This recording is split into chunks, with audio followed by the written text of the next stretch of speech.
We are back to wrap up Home Ec Week on PTL. Yeah, every day this week, Team PTL pitched in with household hacks for your budgeting, cleaning, laundry, and sewing, and I seem to remember ironing in there too. That was how we kicked things off, and today, Mikey Hood is back. She is in the kitchen to share ways to make our pots and pans sparkle clean and clean your oven too in just 5 minutes. Yeah, and there's something about using shaving cream for cleaning as well.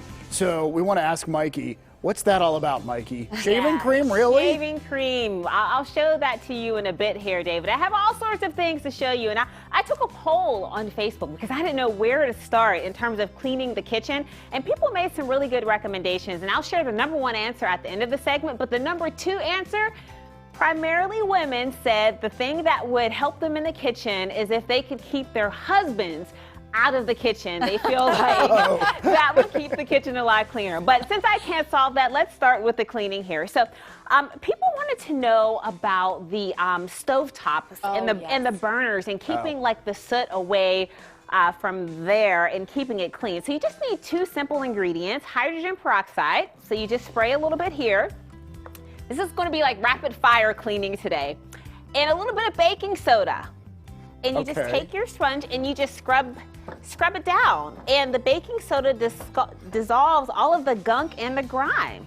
Fortunately, we have a really clean kitchen here at PTL, so but you get the picture there. So that's really simple. Now, what about pots and pans? Do you have like a pot or a pan at home, Heather or David, that looks like this? Yes. Yeah. Yes. Yeah. Certainly do, Okay. Mikey. All right. All you need, once again, is baking soda to clean that up, because a lot of people hang their pans and they want them to look pretty, or you don't want to run out to the store and buy all new pans just because they're a little rusted.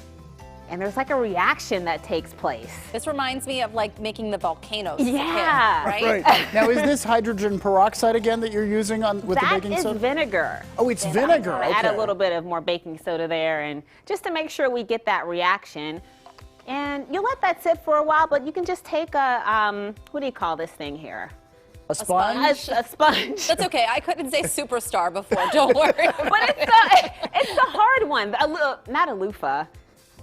Oh, it's a scouring pad. That's our producer just told me. Yes. See how that gunk is kind of coming off there? All right, so we'll let that sit a little bit longer. Now, what about the microwave here? Okay, so what you want to do is, how disgusting does your microwave get? Well, you want to create a sauna. All you need to do is put a lemon and a little bit of water, stick it in the microwave, 2 minutes, and it'll loosen everything up in the microwave and kind of soften things so you can go in and clean. It makes it a lot easier. I hate cleaning the microwave, Me so too. that's a good Me tip. too. All right, now the dishwasher. Here we go. If you can actually get people to put the dishes in the dishwasher and stack them in there, you'll be off to a good start here. But you want to make sure that the plates are facing inwards, because that's where all of the jets come up from. So this looks right. And that side is wrong, but this side is correct. So you want to make sure you do that. And then if the dishwasher starts to get a little stinky, just put a little bit of vinegar in a bowl here and stick it in the dishwasher. Let it run through a cycle. Now, your house may smell like vinegar for a couple of days, but it's all worth it. All right, now here's what you wanted to know.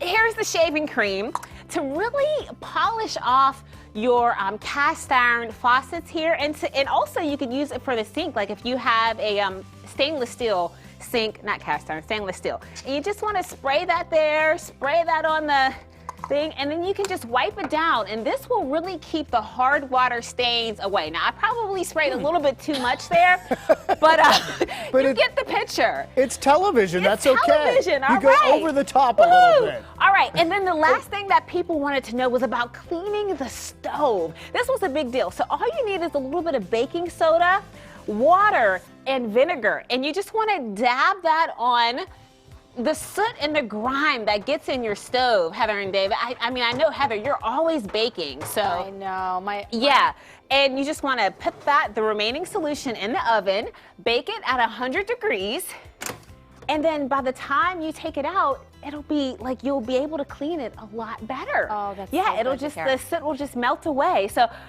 I hope you guys learned something today. I'm exhausted. I feel like the kitchen is dirtier from when I started. But yeah, and I'll tell you what the #1 answer people posted on Facebook is the thing that would help them keep the kitchen clean and make them less frustrated would be having a housekeeper. Oh my gosh, well, isn't there that you go. so true? Wouldn't that be great? But Yeah, Mikey, so true. those are great tips because they're things I would never have thought of. And I'm anxious to try the shaving cream thing because it'll just be fun to spray the shaving cream. It's a lot of fun. I have a lot to clean up after. All right, we'll be over to help you later on. Mikey, thanks for those Thanks, tips. guys. That's a lot of fun. Yeah, that was great. And by the way, if you are wondering about some of the hacks that we had earlier this week and you want more information, we have the segments posted and the info at our website, pittsburghtodaylive.com, because we learned a lot this week. I really did. I learned how to iron and sew. I learned to put the dishes. I am terrible at loading the dishwasher. Oh, me too. So bad. Yeah.